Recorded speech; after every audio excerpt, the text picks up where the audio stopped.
Hey, what's up, guys? Tugi here, back again with another episode of my Hartford Whalers franchise mode series here on NHL 18. And today we're feeling good. I feel like I've gotten out of that funk that we've been in the last two episodes. You know, the insanity of all the trades that we made, and then the absurdity of the last episode where we made the playoffs and eliminated the Winnipeg Jets in 5 games. And that brings us to today, where we are ready for our second round matchup against the St. Louis Blues. However, before we get there, I should probably pay attention to the future of this team. At least, I should probably pay attention to the members of this team that may actually be a part of the future, I should say. And the one person I'm worried about right now would be Provorov, and thankfully he is interested in, talking about a contract extension. He's only looking for 1 year, but this is why I bring this up.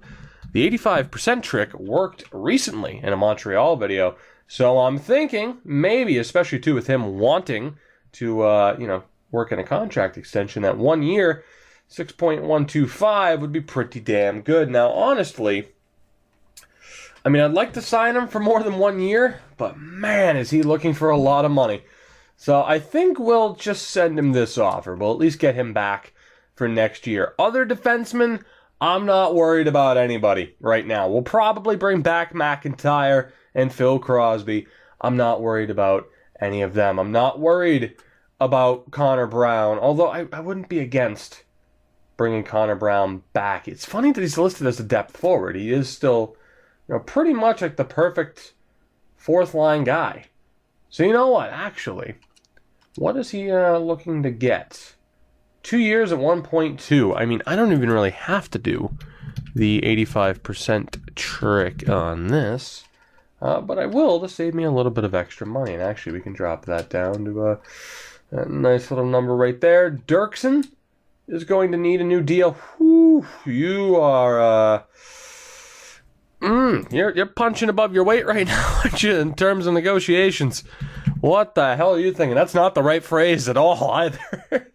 You're greedy is the point. And I don't know, we haven't seen what Warren Dirksen looks like. Maybe he's a 4 out of 10, and who knows? Maybe he's married to a 9. Who knows?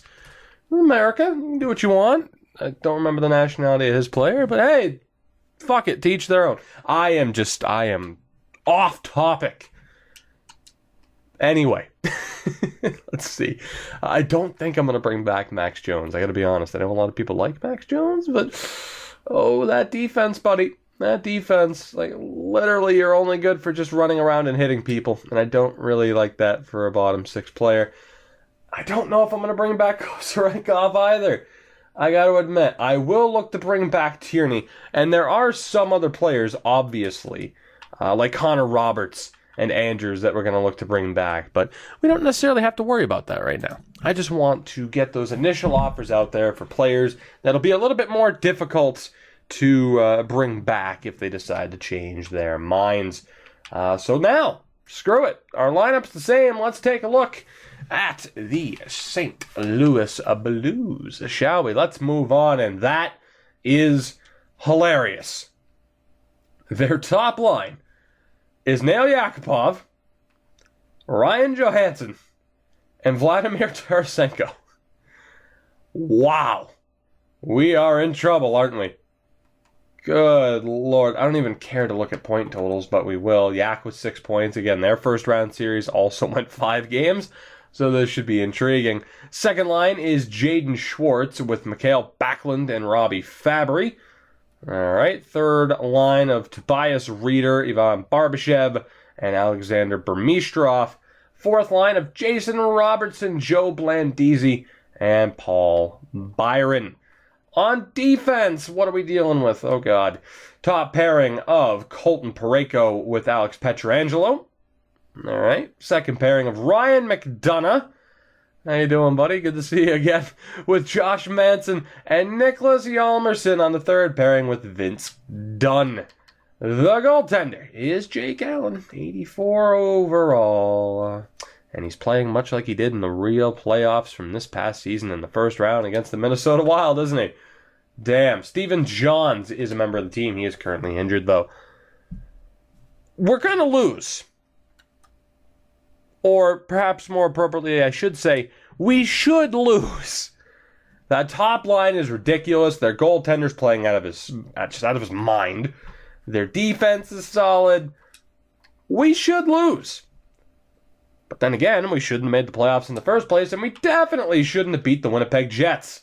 Yet here we are. It's time. Game 1 in St. Louis. Let's go. First period is scoreless, about even in shots as well. Second period is not scoreless. Daniel Sprong gets the first goal of this game and the series, only for Tarasenko to tie it. Chris Tierney gets the goal back, only for Blandisi to score 9 seconds later from center ice, because you can't go a damn playoff series, EA, without having somebody score from center ice. And that sets up this third period. We were tied, dead even in shots, 23 apiece. We're able to kill off that power play to start, and then we get a goal of our own. It's Harkins. Harkins, one of our new defensemen, gets a big-time goal there that could potentially, stand to be the winner. Let's jinx it a little bit. 4 minutes to go. Can we hold on? And it doesn't matter at this point. Connor Roberts with the dagger. We do, in fact, hold on. And it's a 4-2 victory in Game 1, about even in shots. Not even on the board. Harkins and Roberts, of all people, to get the goals.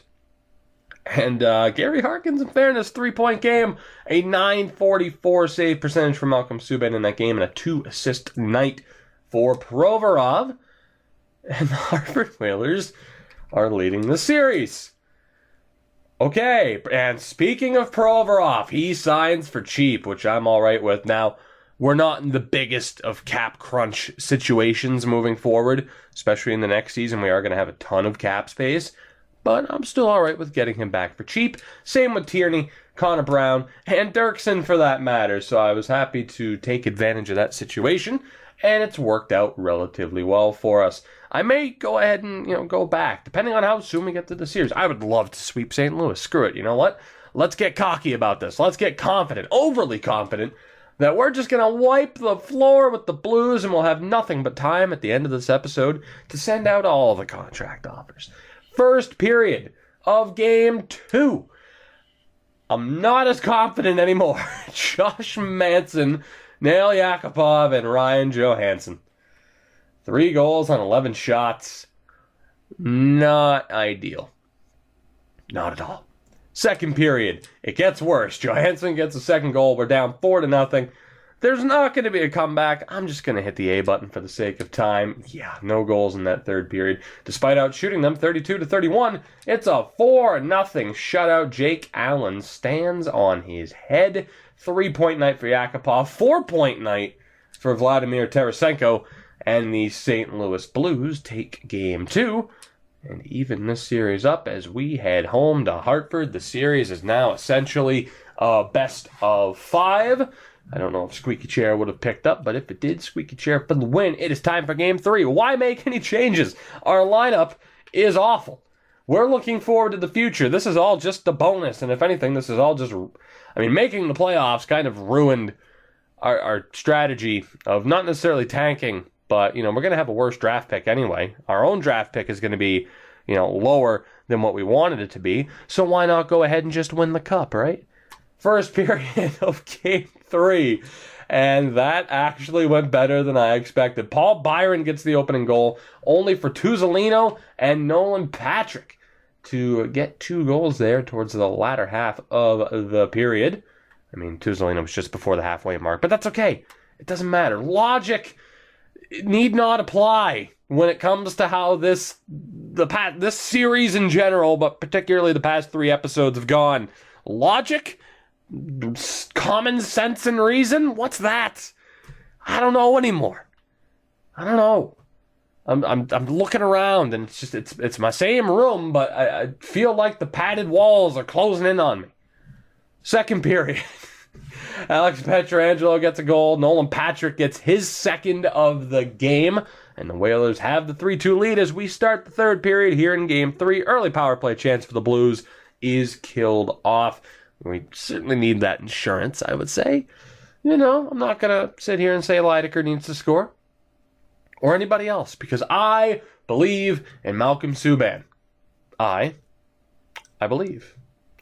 I believe that Malcolm Subban is the goddamn hero that we needed. Is that a song? It should be. It's not as catchy as I believe that we will win, but I believe that Malcolm Subban is the hero that we needed, and he's proving it. 3-2 win in Game 3. Am I losing my mind? It was gone a long time ago. Nolan Patrick with a 2-goal game. Malcolm Subban with 29 saves, a 2-assist night for Lydecker. And the Hartford Whalers have regained the lead in this series. 6-2 now in this postseason.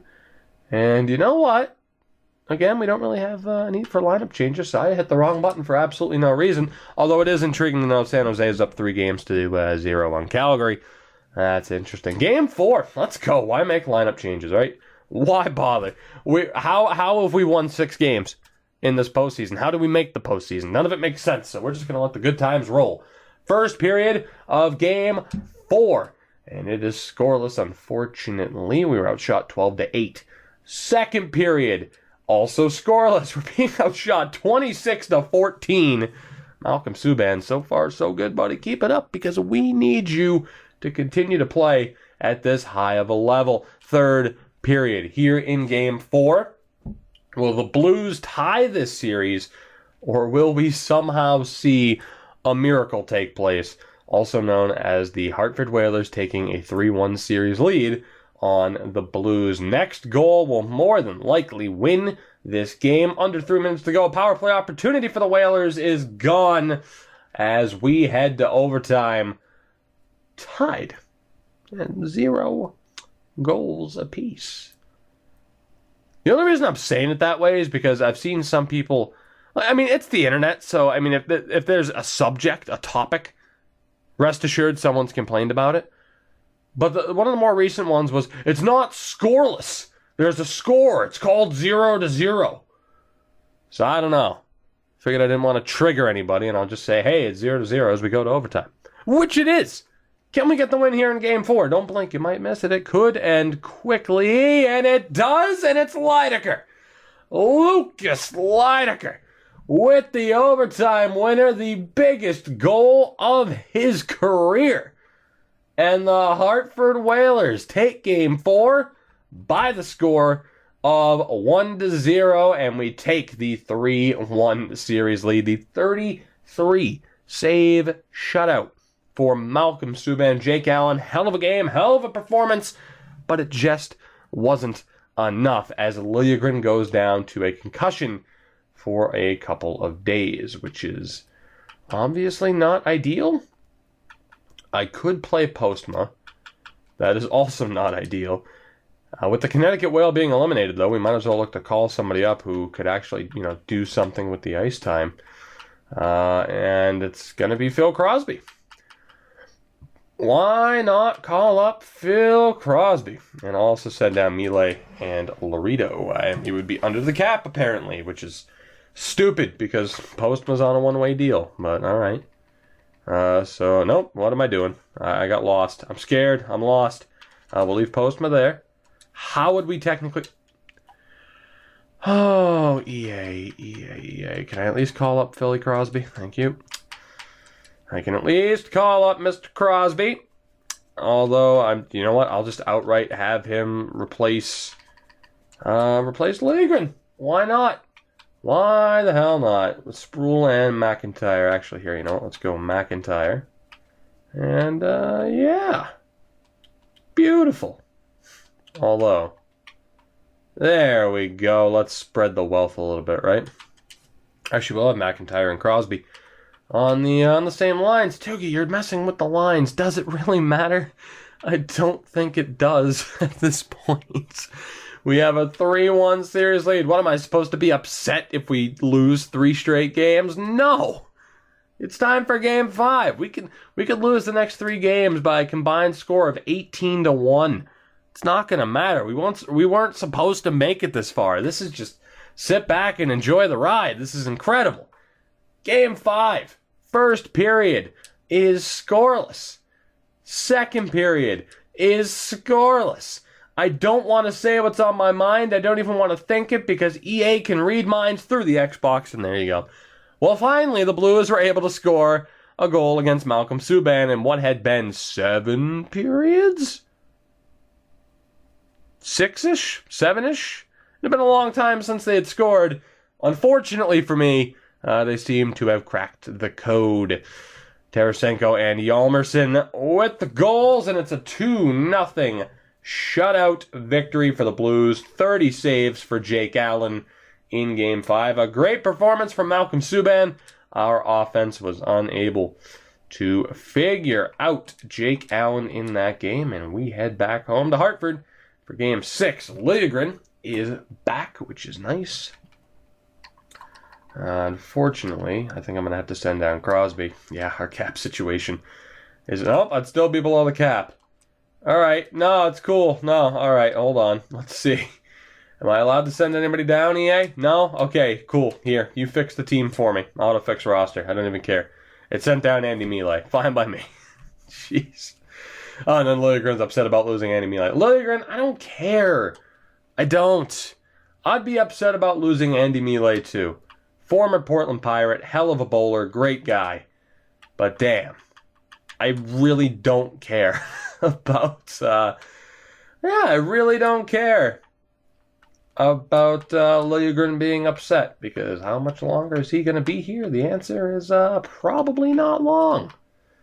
That is the correct answer, because he has been one of the biggest disappointments, if not the biggest disappointment, in this entire series. Anyway, like I mentioned, I'm not going to be that upset if we miss out here, but I would kind of like to win Game 6.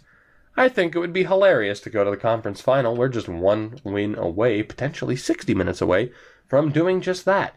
So let's go. First period of Game 6. So remember when I mentioned not being too upset if we were to lose 3 straight games? Schwartz, Yakupov, and Blandisi. And we were outshot 14-4. Second period. I guess I'll sim through the third period. We have 12 shots at this stage. Make it 13. Backlund scores, and I am simming to the end of the game. 37 shots to 18. Back-to-back shutouts for Jake Allen.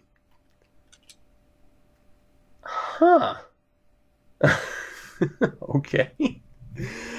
4-0 loss, a 2-0 loss, and the Blues have forced Game 7.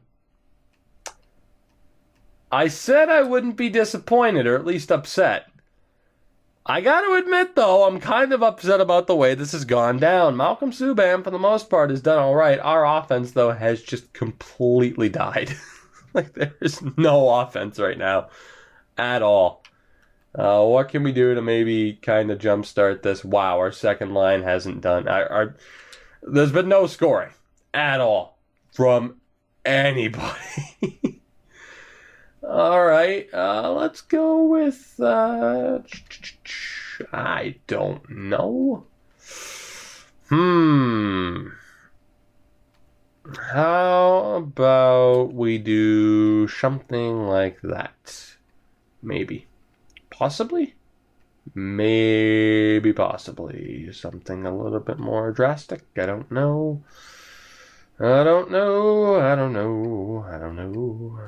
Let's do something like this. It's beautiful. Actually, you know what? It's even better. We're going to lose no matter what the hell I do here. Let's reunite Harkins and Provorov to try and save ourselves. Let's go! Game 7 against the Blues. I can't say I'm anxious. I can't say I'm going to be aggravated or frustrated, disappointed even, if we lose this game. Just what a crazy series to have a 3-1 series lead, yet here we are in Game 7 in St. Louis. Let's get down to it, though, shall we? First period is scoreless. We are outshot 14-7. All right, doubled up. That's always nice. Second period, Tarasenko and Johansson. Well, can you hear that? Can you hear that sound in the background? That's the death knell going off. Squeaky chair for the win. I don't even know if that picked up. I never know if this chair picks up, but I mean, it's ridiculous. Can you hear it now? Can you hear the squeaky chair? It's bullshit. As Paul Byron scores, and our season's over. I tempted EA. I almost dared EA to have us blow a 3-1 series lead, and here we are. We're about to blow a 3-1 series lead. There you go. Dirksen and Radish made it interesting, but in the end, the superior team ended up winning out. Jake Allen gets the job done. The St. Louis Blues come back from 3-1 down to seal their spot in the Eastern Conference Final against the San Jose Sharks.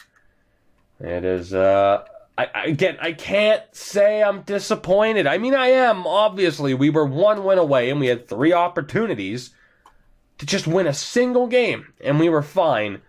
We couldn't do that, unfortunately. I don't even know if I'm going to bring back Kostarenkov. What's his trade value? Who cares? Yeah, who cares? All of these players, I don't care. I don't. We'll figure that out in the next episode. If I lose any of you, oh no, whatever will I do? It's fine. But still having a 3-1 series lead and missing out. A little bit disappointing. I mean, Lineker was good, 11 points in 12 games. I think Nolan Patrick did well. Yeah, 10 points. 7 points for Sprong. I mean, the only reason why we were there was Malcolm Subban, who still had a .940 save percentage despite losing. So, yeah, needless to say, the thought of having Malcolm Subban be like the long-time backup here is probably going to be a pretty good way to go. Now, let's see, we're 21 minutes or so? 22 minutes into this episode? I think we can at least sim to the draft. We'll take a look at the awards. You know what? I think we'll even perhaps take a look at the draft lottery, or maybe I'll just decide, no, you don't get to look, and we'll look at the draft lottery later. I don't know. I mean, we have to look at the awards. We know that we're going to have a butt ton of picks, like a metric butt ton of picks. As I'll just try to get as basic of information as I can from the U.S. and Sweden over these next 2 weeks. Maybe we can somehow find a steal. But we should have plenty of information on Canada and the 3 Canadian leagues there, which means we'll have no information and no exact elite players or anything of the sort. Man, the Cup final is going along this year. What is up with that? The New York Islanders are your Stanley Cup champions with the Grand Rapids Griffins as your Calder Cup winners, which is something I got very used to saying throughout the course of rebuilding Hockeytown. And there you go. There you have it. We get a look at the draft lottery, and because we acquired Nashville's second-round pick, or Nashville's first-round pick, we do have the second overall selection. Also, unrealistic Boston having 2 first-round picks back-to-back. Unrealistic Edmonton having the 9th and 10th pick. We also have the 15th overall selection. So 2 and 15. Not bad. Could have been better. We maybe could have worked out some better deals, but we did what we had to do in terms of just getting rid of the dead weight that wasn't going to win us anything. As Paul Postma and Nick Jensen retired at 32. He's like, all right, I'm over this. I'm over this. Get me out of here. Get me out of here. Damn. Well, needless to say, the upcoming draft is going to be fairly interesting. I do want to take a look at the awards for this season before we move on. So let's take a look here, shall we? I was hoping we'd end up with at least like 2 top 10 picks. I mean, we obviously have a little bit of maneuverability with the amount of picks that we have, but I'm still feeling good. As the Islanders won the Cup, Tarasenko won the Art Ross and the Hart. Then Norris went to Dougie Hamilton for the 2nd year in a row. Tarasenko wins the Lady Byng. Shing Time won the Calder. Conn Smythe went to Torrey Krug. This is my favorite episode ever. Matt Murray wins the Vezina. Carey Price the Jennings. Noah Juleson the Masterton. McDavid the Selke. Tarasenko the Ted Lindsay. And the Rocket Richard. Down in the AHL, Roman Lyubimov Lyubimov. That dude won an award. Patrick Star-style McNiven was goaltender of the year. And X-Tech's favorite, Godla, was the MVP of the playoffs. So there you go. When X-Tech knows, X-Tech knows. So that'll pretty much do it for the season then, won't it? That'll pretty much do it. I will take a look at the Islanders. Let's see what a cup-winning team looks like. Josh Hosang with 22 points. Oh, yeah, that's right. You know, the reason why we traded Pasternak, and then it turns out Josh Hosang had 22 points in 25 games. John Tavares was up there, Barzal, Beauvillier, some dude named Lazarev, Benoit Garou.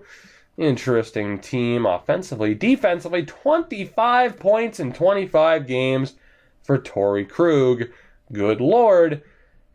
And their goaltending sucked. 9-10 for Soderstrom. But it was good enough. It was good enough. And the New York Islanders have won the Stanley Cup.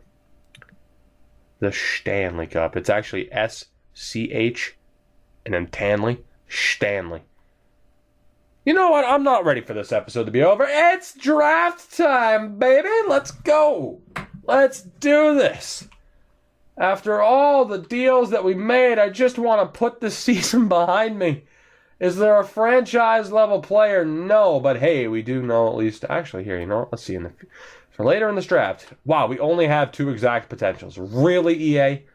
Really? All of that scouting in Canada, and that's what I get.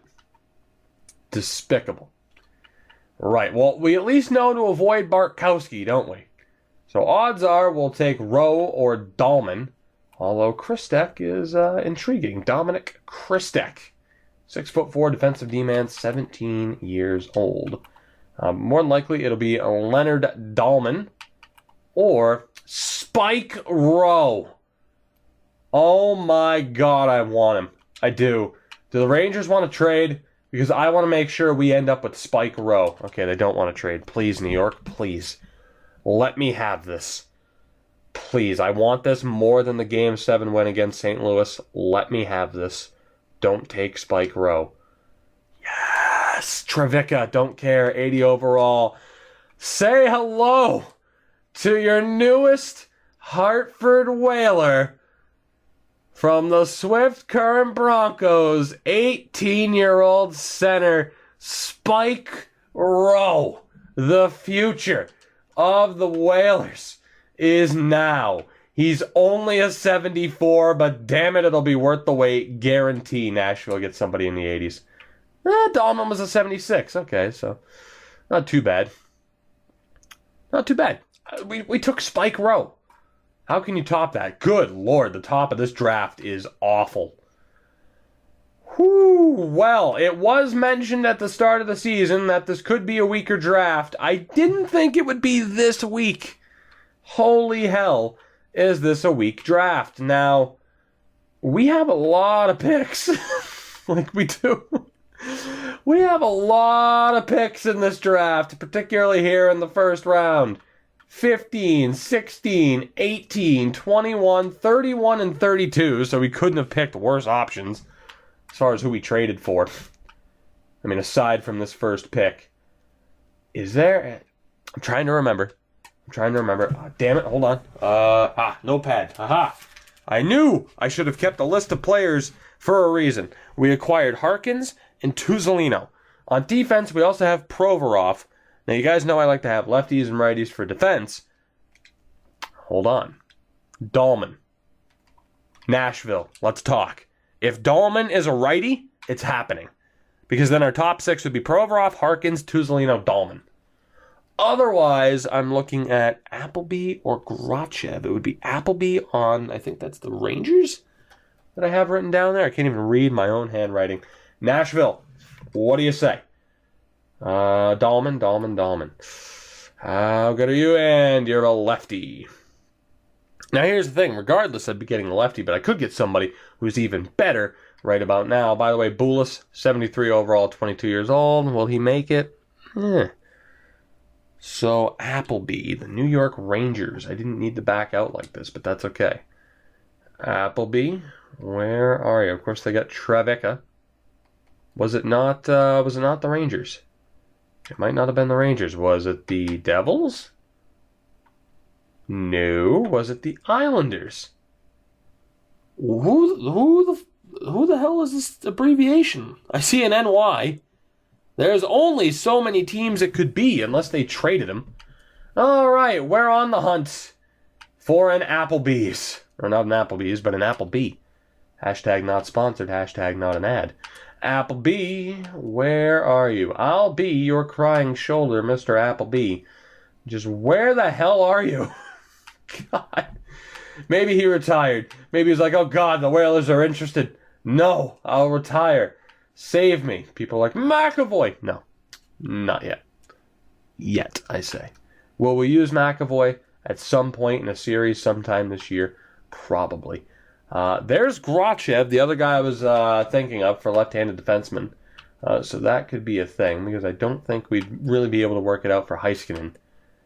Even then, with the amount of first-round picks I'm looking at potentially giving up, this might not be worth it. Appleby, he's on Pittsburgh now. Was he drafted by New York? He was drafted by Colorado. How the hell did he end up on Pittsburgh? Anyway, this is the guy I was thinking of, and he's actually gone up 3 overall points since I last looked at him before that big, episode there.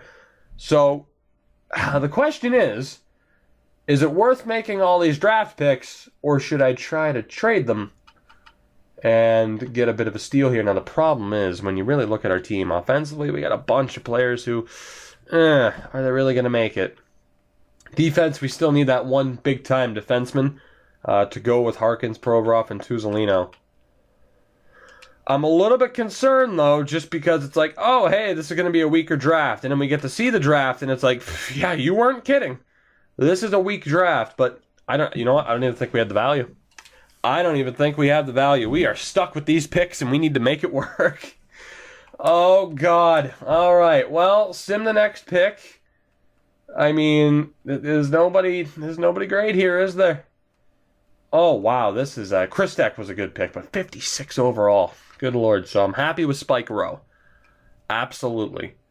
But I don't think, I would have to trade so many draft picks just to end up with Appleby. I have back-to-back picks here. I don't think we can go out and get any of those amazing players, so I might as well take the risk here, right? So when you look at the list, Telkvist catches my eye. Lukowicz, Frolov. Those are the players that jump out here. I mean, Lukowicz and Frolov for obvious reasons, but then Telkvist. Well, the top 4. That's an intriguing potential. You never know what you're going to get with the low top 4 potential. But also Marcus Janssen. We weren't able to scout out Sweden at all. We don't have any other slam dunks. Nope. So it's just a bunch of wishful thinking. So this is where we have to take risks and hope for the best. Guaranteed I miss out on an elite player here. I'm calling it. But I'm going to go with Johan Telkvist. No, regardless, it's a Swedish defenseman. You know how I feel about Swedish defensemen. Telkvist 18. Janssen's 18. Telkvist, don't make me regret this, buddy. Yes! Woo! Oh my God, I might know what I'm doing after all. Medium elite Telkvist. Now here's the thing, he's only a 55, right? But now, I could use him to go and make that deal with Pittsburgh, because look at that value. So Telkvist, I love you, buddy. Oh, and you're even a righty. Oh, God. Well, do I sit here and hope that he develops? Because he is 18. Do I sit here and hope that Johan Telkvist improves? Or do I just trade him for Appleby? I need to decide right now because we're in the middle of a draft. Do I go with our own project defenseman, or do I acquire Appleby? Because once these draft picks are gone that I could use to help make this happen, they're gone. Oh, man. I mean, I guess the smart thing to do would be to go talk to Pittsburgh and get the better player now. That would be the smarter thing, is to just go out and get him now and have that improvement. I mean, Appleby, as it is what, 21? He's 20. Kelly Appleby, 20 years old. Yeah, what is the point in waiting? What is the point in 2 years, Telkvist might not even go up 20 overall points. So, yeah, this is absolutely the direction that we should go. And the question is just, what am I going to have to give up to make this happen? Pittsburgh, how would you like to have your second round pick back? Actually, how close are we to making this happen? Well, does a Winnipeg third entice you? No. Okay, now see, this is a bit of a problem. Does your own second round pick entice you? No. How about a second and a third? I will even be so kind as to give you Dallas's third round pick. What do you say? Still no. Okay, I can see your point. What about the Winnipeg second as well? Sweeten it just a touch. Works for me, man. Works for me. Telkvist, 2 second rounders and a fifth, maybe?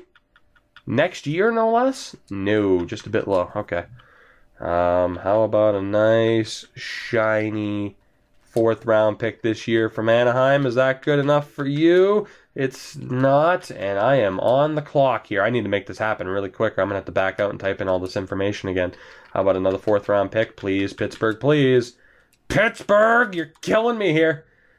Oh, God. The third rounder. Please, for the love of God, accept this. 2 seconds, a third, and Telkvist for Appleby. Pittsburgh, you are killing me. Fourth round pick. Come on, this is stressful. Make it happen. I want Applebee's. Yes, we get Appleby. Sweet. Now hit back. Kelly Appleby, welcome to the team. We call a timeout. Bam. Whoo, Telkvist, you were a great steal for us, buddy. And that's exactly what I needed so that I could go out and acquire Kelly Appleby. So now, our top 4 is suddenly pretty damn good. Rather than waiting for Telkvist to develop, we have Harkins, Provorov, Appleby, and Tuzolino. Ridiculous. Absolutely ridiculous. The bottom 6, we'll figure that out in due time. So now, we get to look forward to hopefully finding another steal. That would be nice, because right now we're still missing a half-decent player or two for the top 6. But if we can find another steal here, who might be very low overall, there are forwards that I have listed down as well. So yeah, I still have a nice list here. So if I can hit the mark again, we could be in a good spot. So low potential just worked out incredibly well for me. But here's the thing, low top 4, it would make you think that low top 6 is only medium top 9. Or is only... So low top 4 ended up being medium elite, which makes me think that low top 9 will only be medium top 6. But then the question is with Lukowicz, how good is he? How good is how good are any of these players really?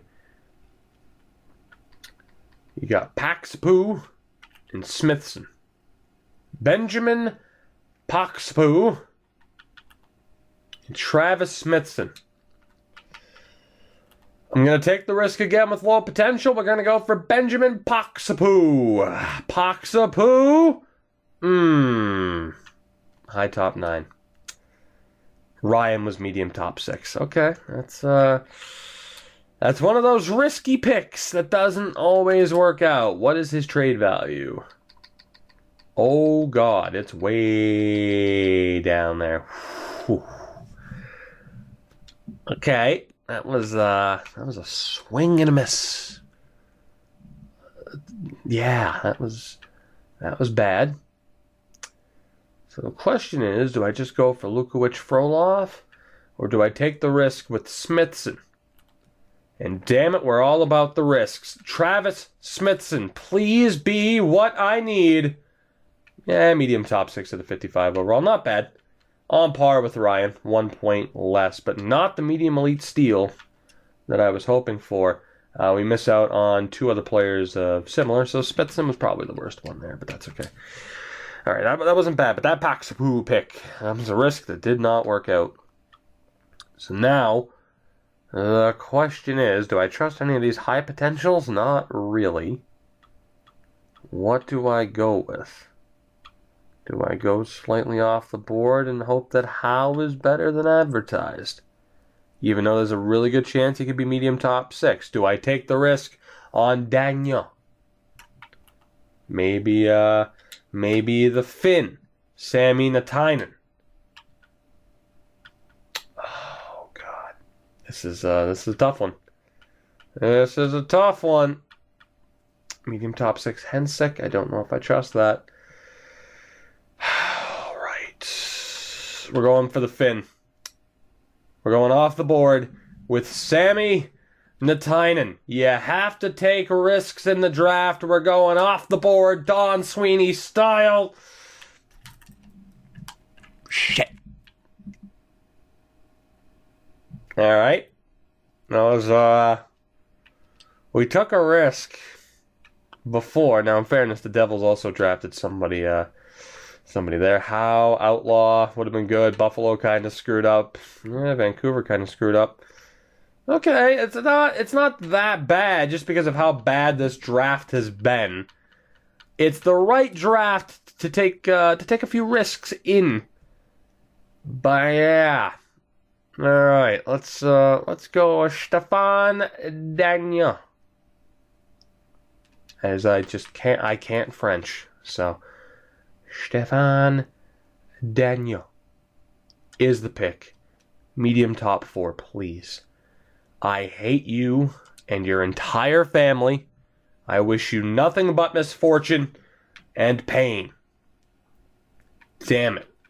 I got so lucky with that first pick, and since then, nothing. Now, there is only one goalie projected to be drafted anytime soon, and that is my main man, Kobayashi. Not the hot dog eating champion. Joel Kobayashi. Joel Kobayashi. We're going with Joel Kobayashi, though, from the Windsor Spits. All right, Kobayashi, please. I gotta scroll all the way back through. Please. Yes! Whoo! Oh, there we go. Kobayashi. God damn it. We took the risk. It worked out at the very beginning of this draft. So not the very beginning where we took Spike Rowe, but it worked out way over here with like the 15th pick or whatever the hell it was when we took the Swede. I actually drafted a Swede where we took, not Paxapoo, we took Telkvist. And that worked out tremendously well. And then Paxapoo sucked. Smithson's okay. The Tynan was a swing and a miss. Needless to say, Daniel was a miss. But then we strike gold with Kobayashi, and that, my beautiful people, will allow me to go out and let's go talk to our good pals, the Detroit Red Wings. I think Shattenkirk will probably have a little bit too much value. Let's maybe lower our target here as we look at the value. Yeah. See, Kobayashi's decent. But do I think he'll develop? I don't know if I trust 55 overall. We have Petrolainen for the future. So right now is a really good time to trade him. But when we look at the values, I just think we don't have enough to get Shattenkirk. That's okay. Next up on the list would be the Vegas Golden Knights, where they have a guy named Morrissey. He has way too much value. All right, next up, another guy in Detroit, actually. A guy named Quick, who you might have just seen. 85 overall, 20 years old. Pete, I think it is. Phil Quick. I wish it was Phil Swift. It's Phil Quick. It's Phil Swift's doppelganger, Phil Quick. He's here with bend glue. I'm trying to think of an analogy for flex tape and slap it on with the might of Zeus, but I can't. Bend glue. What's the opposite of slap? Gently caress it with the What's the opposite of might? You know what? This joke's going nowhere. Quick is the target. No doubt. Kobayashi might be able to help make this happen. And then we get our offensive help that we needed. How's the second round pick next year sound? Just for the hell of it, Detroit. What do you say? No, why not? Why not? It seems so fair to me. Third rounder? All right. Straight up. No. Okay. I can see your point. However, we need to come to an agreement here. We do. Medvedev and Tursunbayev, Kondratiev as well, all need to go. Those are players I had to sign when the game signed AHL level players for me. So those three have got to go. This isn't the right time to get rid of them, though. Okay. Understood. I don't want to have to use draft picks. Now, of course, we do have plenty of draft picks next year as well. In case you didn't know, next year we have 1, 2, 3, 4, 5, 6, 7. 1, 2, 3, 4, 5, 6, 7. You can leave off the 8, 9, 10, 11, 12. You get the point, though. This is just year 1, baby. This is just year 1. It's just beginning. The question is, though, can we get Detroit to give up on Mr. Quick? We'll even trade them Arizona's third round pick. What do you say? Kobayashi in a third for Mr. Quick? No. All right. Let's take a look at ye old second round picks from, well, Winnipeg made the playoffs this year. How does that look? Kobayashi in a second for Mr. Quick? No. All right. Now Detroit, if you could not be so difficult, I'd appreciate it. How about a third round pick from Arizona this year? Still not sufficient at all. There are other players I could go and inquire about. How about the Winnipeg third as well? What do you say? Kobayashi is second, 2 thirds, and something more. Am I willing to do that? Yes, I am, because of how immediate of a fix Mr. Phil Quick is. 6th round pick isn't enough. We'll try a 4th rounder next year. Oh, this team's going to do so well in the future. There we go. Kobayashi, see you later, buddy. Phil Quick, welcome to Hartford as the rebuild continues. We find 2 steals in this draft. They're such a low overall, they're not worth keeping. I had a feeling the goalie was the guy to take. What have I been saying for 2 years now? Take the goalies. Do it. When in doubt, take the goalies. I don't know who to draft at this point. Because it's a whole lot of nothing. I might have to take the risk on Volchenkov. What are the odds Taves isn't low top 9? You know? I mean, we've only scouted him twice, but what are the odds he's not low top 9? Pascale. You got a Finn. Ooh, Dixon. Now, the last medium elite player we took was a Daniel, and that didn't work out too well. So, I think I'm going to go for the unknown. Oh, God, I haven't had any luck drafting Russians this year, though. I don't know. I don't think there's a guarantee here anywhere.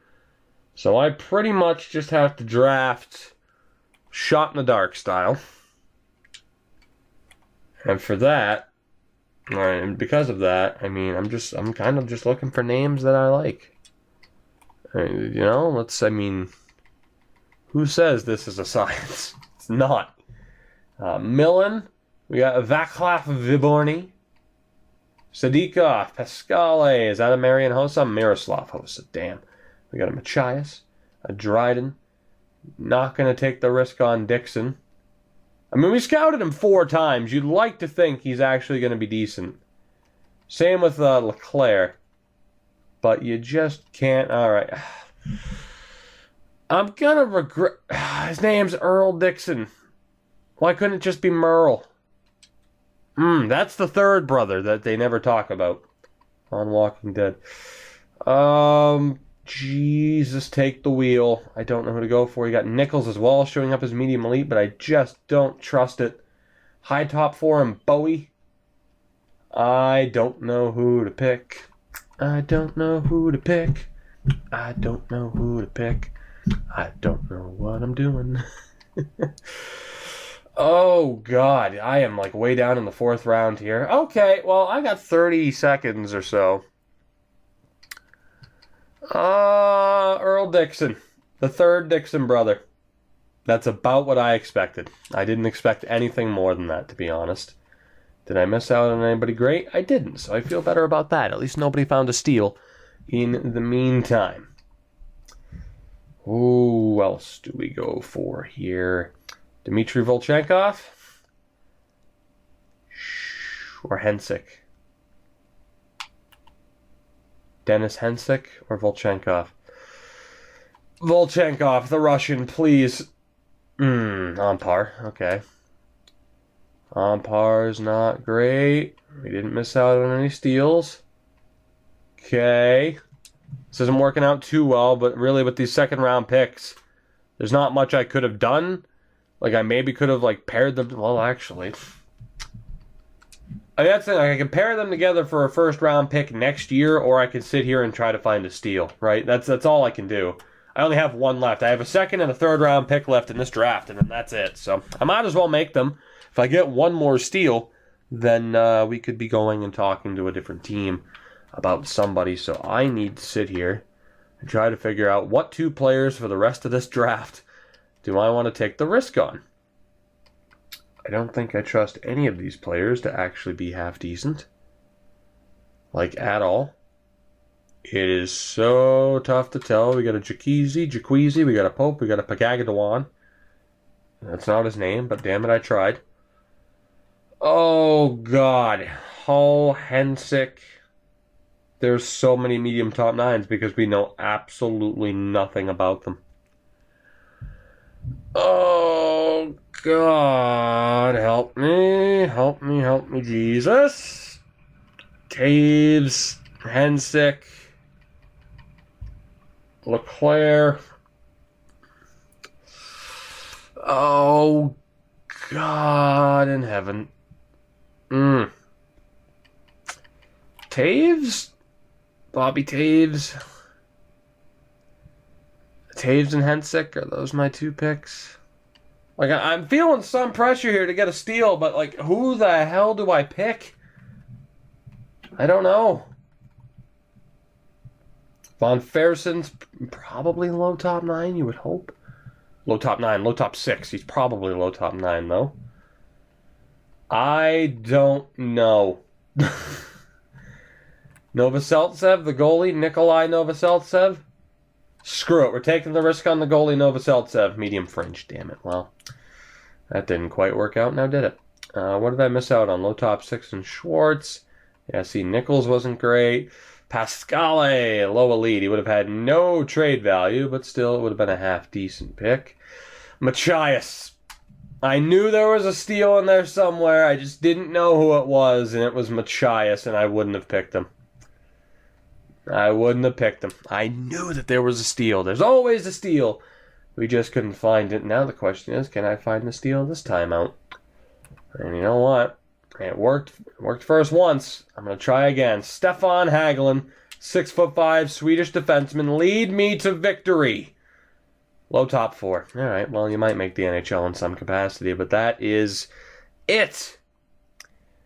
So we were able to hit the jackpot twice, and as a result, we made 2 gigantic trades acquiring Kelly Appleby, and Phil Quick, along with a bunch of other players that, you know, it's really the only way to put it is just kind of, we'll see if anything becomes of them. But so far, so good, because, of course, as I pointed out, in the next draft, we still have plenty of picks. We have a ton of money to work with in the upcoming offseason. This is essentially a 2-year rebuild. We are going to be right back in contention before you know it, in part due to Appleby and Quick. So, guys, that will do it for this marathon episode of the Hartford Whalers series, as we were eliminated from the playoffs, but boy, did we kick off this rebuild. Did we start this rebuild off with a bang? We did well, at least in my opinion. Could have been better, We could have had that one extra steal. As a result, trade that pick and go out and get somebody else great. Didn't happen. That's okay. We always have next year to try. In the next episode, we go through the rest of the offseason and get this team set up for the next season. I am certainly looking forward to it at this point, and I hope you feel the same way. If you enjoyed the episode, leave the video a damn like. Helps me out a little bit. I shouldn't be raising my voice like that. It's fairly early in the morning. Subscribe though if you haven't already. That would be great. That would be great. We're approaching 7K, I think? Ish. So that's kind of cool. Yeah. You know the outro at this point. Links are in the description. Twitter and Twitch. Follow me on there if you haven't. Have a great day. Or night. Life in general. Enjoy it. It's a beautiful thing. Don't know where I'm going with this outro. Goodbye, I guess. That was awful. How can I end this video? This is still a thing, by the way. How can I end this video? I already said have a good day, night, have a nice life. I mean, what else can I say beyond that? You look great today. I like what you're doing with your shirt.